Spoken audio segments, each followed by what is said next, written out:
This is Nightline. Tonight, the billionaire and his bride. Amazon founder Jeff Bezos and Lauren Sanchez make it official in Venice. What she wore for the big event. Plus, nearly 30 years after her tragic death, Princess Diana is still inspiring celebrities like Kim Kardashian and her story keeping viewers riveted in The Crown. Watch him suffer this madness. Now, one super collector. This one is her 36th birthday dress. On the hunt for some of the princess's signature style. We're on our way to Julian's auction. Will she bid a royal fortune to own a piece of history? And final argument. The last day of the Sean Diddy Combs trial, the defense aggressively making its closing salvo. Mark Anipolo really swung for the fences when it came to his closing arguments. Clapping back at the extensive testimony of abuse by Combs' ex-girlfriend, Cassie Ventura, instead calling theirs a great modern love story. The defense said prosecutors were effectively criminalizing someone's private sex life. Now, what will the jury decide? Plus, fresh out of federal prison, our first look as Todd and Julie Chrisleys tell all about their time behind bars. From ABC News headquarters in New York, this is Nightline. Good evening. Thank you for joining us. Tonight, after months of rumors, reports, and reverberations, Amazon founder Jeff Bezos and journalist Lauren Sanchez are married. The event in front of some of the world's most rich and famous against the breathtaking backdrop of Venice.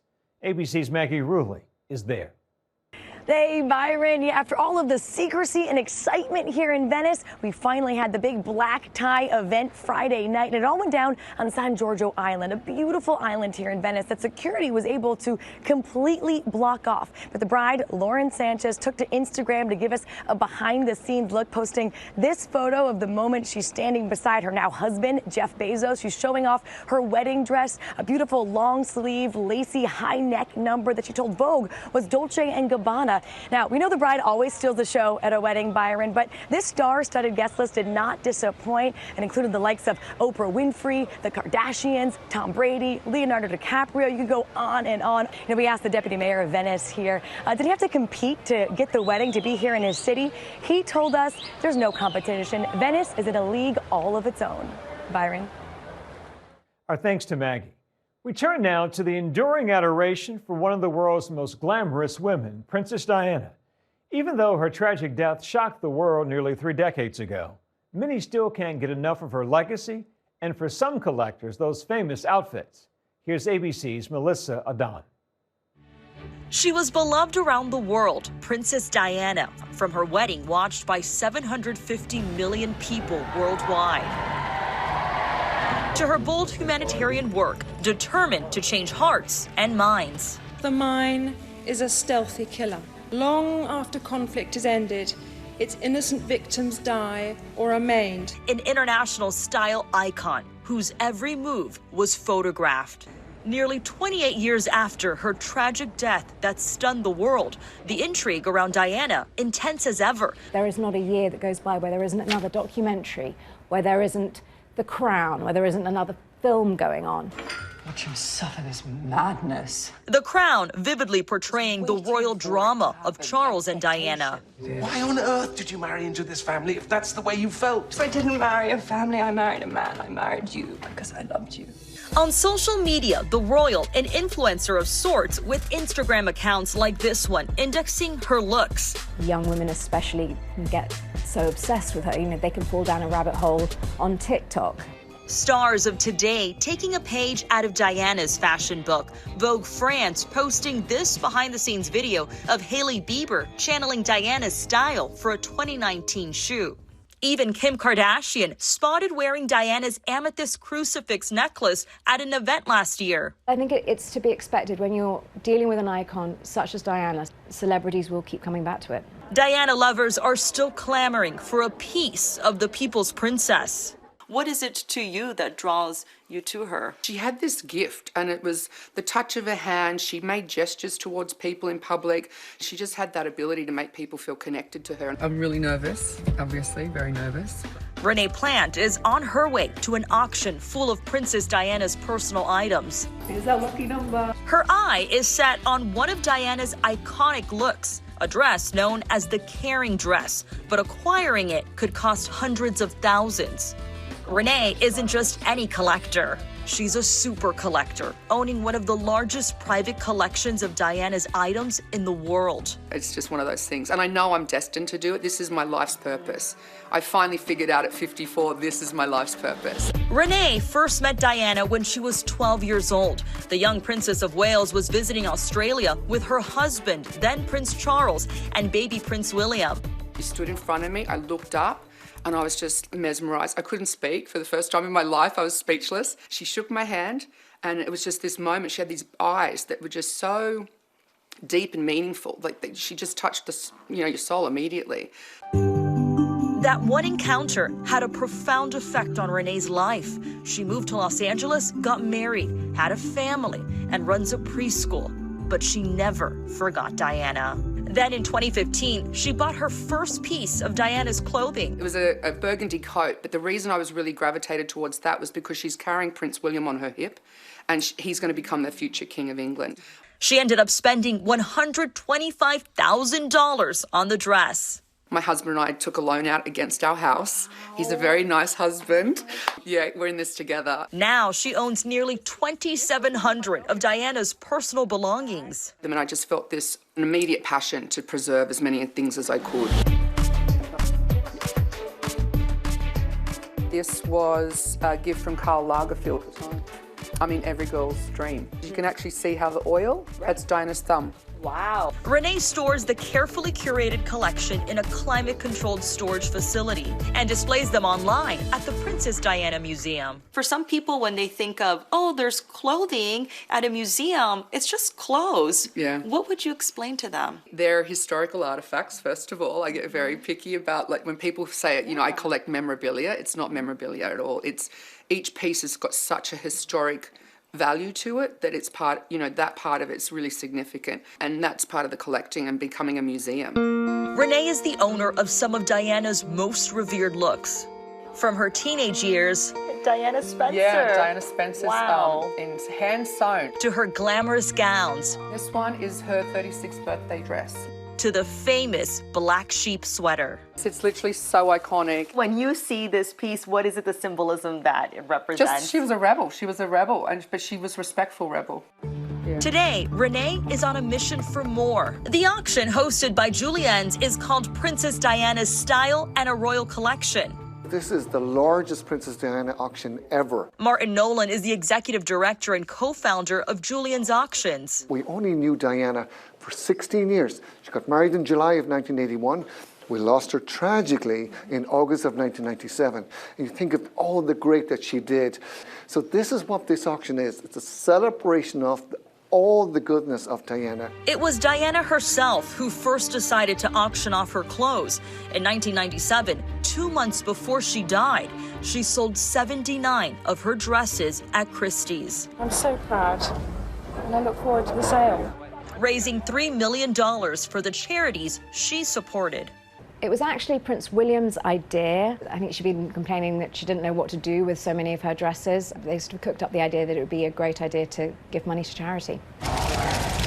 Among the dresses she sold, the midnight blue gown she wore when she danced with John Travolta at the White House in 1985. I mean, she's an asset class. She's a blue chip in the world of collectability. In 2008, even a slice of her wedding cake sold for nearly $3,000. Yeah, it's gorgeous.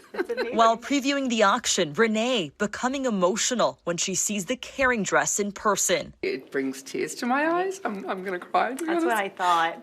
It's just such a special piece, and it just represents exactly who Diana was. It's like a caring, giving, loving kind of humanitarian person that she was. It just represents everything that she is. The floral dress, designed by Belleville Sassoon, was one that Diana wore on many occasions, including this visit in 1991 to a home for abandoned children, many of whom were HIV positive in Sao Paulo, Brazil. That dress is so symbolic to who she was as a person. She would wear that around children, because it was bright and colourful. On display before the sale, this ski suit, instantly recognizable. The ski suit is incredibly important.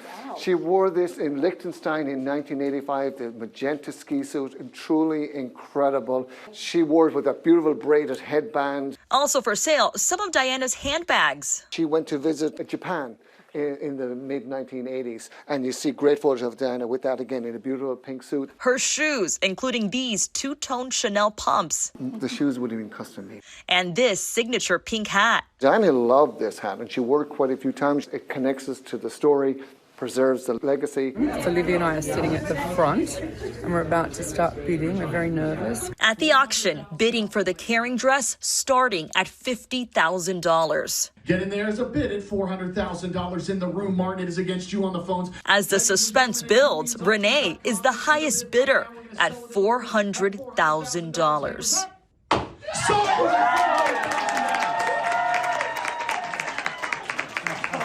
The collector dropping to the floor in excitement. One more piece of Princess Diana's history for Renee to preserve and share. Our thanks to Melissa. Up next, the explosive closing arguments in the Sean Diddy Combs trial. Why the defense called his relationship with ex-girlfriend Cassie Ventura, quote, a great modern love story.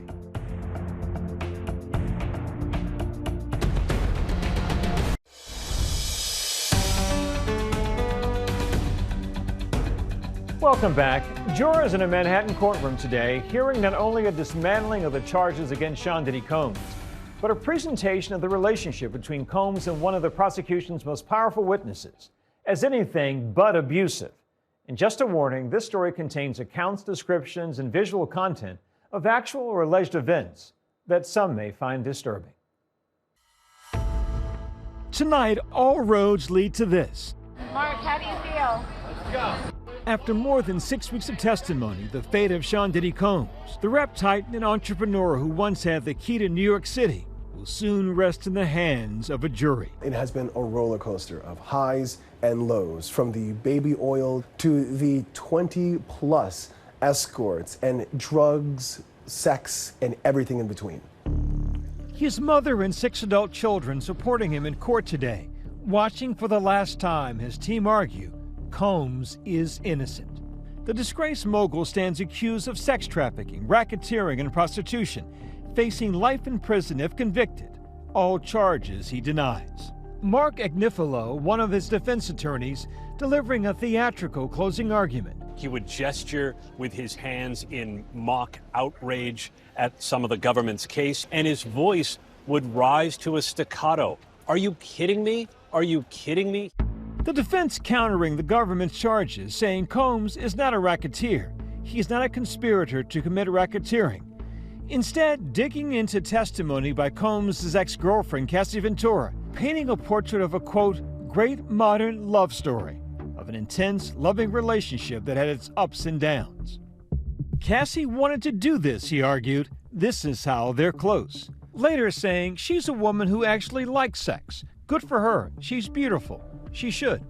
The defense said that Cassie Ventura, the ex-girlfriend known as Jane, the pseudonym, wanted it. They wanted to participate in freak-offs. He kept making all these inferences that Cassie was just this wild woman and freak-offs was part of what she wanted, a game, as if we hadn't sat there seeing Cassie react to what she looked at as horrible abuse. The jury once again seeing that infamous hotel video of Combs assaulting Cassie during what the prosecution argued was a freak-off, which showed Combs dragging Ventura back to the room.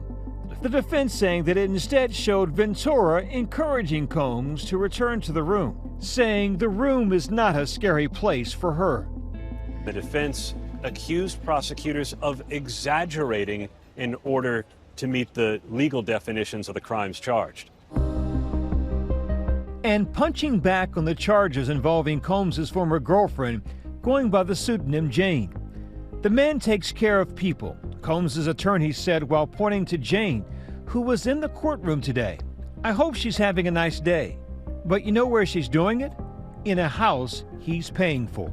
Mark Ganifalo really swung for the fences when it came to his closing arguments. There was this kind of approach of this barroom talk, speaking plain English, and as he put it, this was a tale of two stories, the evidence and what the government was trying to argue. After 4 hours, the defense finishing their closing argument, working tirelessly to sew down. At one point, the judge admonishing Agnifilo for suggesting to the jury, why charge him? You're allowed to ask that question.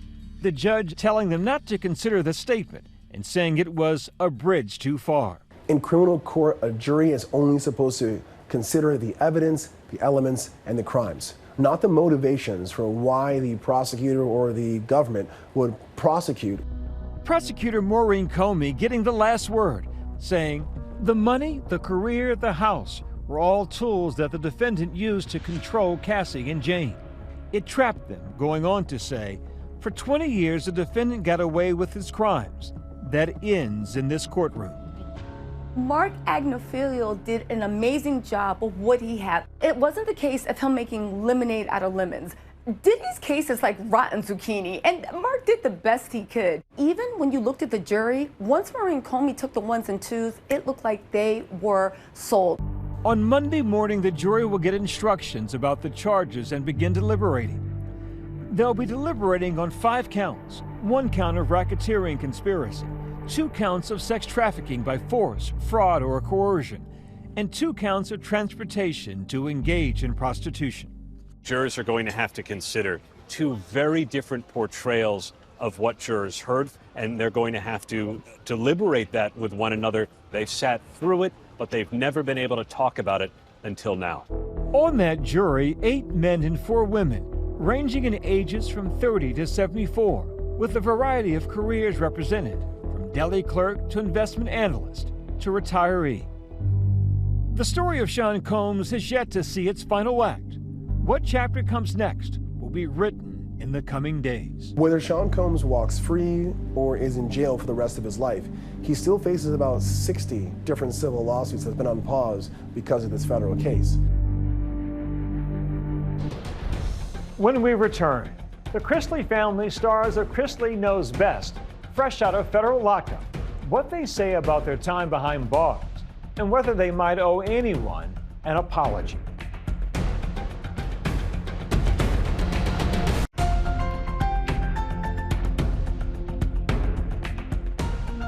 And finally tonight, Julian Todd Chrisley, the reality TV star, spent more than 2 years behind bars after being convicted of 12 counts of wire fraud, bank fraud, and tax evasion in 2022. Here's a first look at their tell-all conversation with my Nightline co-anchor, Juju Chang.